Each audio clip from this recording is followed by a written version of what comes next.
এই বন্ধুগণ, এই যে গরম গরম সিঙ্গারা বৃষ্টির দিনে তো এইসব রেসিপি চলবে নাকি? তো চলো প্রথমে বাদামগুলোকে, মানে যেগুলো মুংফলি বলে, ওগুলোকে ভেজে নিলাম। তারপর পেঁয়াজ, আদা, রসুনের যে ছোটো ছোটো করে আমরা কুচি করে রেখেছিলাম সেগুলোকে ভেজে নিলাম। এর মধ্যে এক চুটকি তোমরা হিংও দিতে পারো, এটা অপশনাল, দিতেও পারো নাও দিতে পারো। আর তার সাথে আমি এখানে দিয়েছিলাম হচ্ছে ধনে গুঁড়ো এবং হচ্ছে শুকনো লঙ্কা গুঁড়ো। তো এইগুলোকে ভালো করে একটু ভেজে নিতে হবে কড়াইয়ে। এবং তারপরে আর আগে থেকে আমরা যে আলুটাকে সিদ্ধ করে রেখেছিলাম সেই সেদ্ধ আলুটা এর মধ্যে দিয়ে দিতে হবে।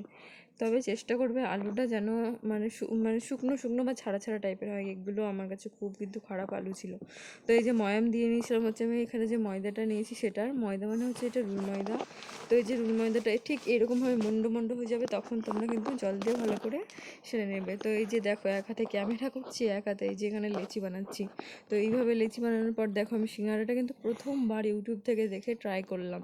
তো এইভাবে কিন্তু প্রত্যেকটা সিঙ্গারাকে আমি বানিয়ে নিয়েছিলাম। এবং তারপর ঠান্ডা তেলে কিন্তু আমাদের এই সিঙ্গারাগুলোকে ছাড়তে হবে, তেলটা কিন্তু গরম করা যাবে না। তারপরে ধীরে ধীরে তেল যখন গরম হতে থাকবে তখন আপনি আপনি সিঙ্গারাগুলো রেডি হয়ে যাবে। তো এই যে দেখো আমার গরম গরম মুচমুচে সিঙ্গারা, বলো খেতে ইচ্ছে করছে? তো চটপট চলো বানিয়ে ফেলো। রেসিপিটা তো তোমাদের আমি বলেই দিলাম। ধন্যবাদ পুরো ভিডিওটা দেখার জন্য।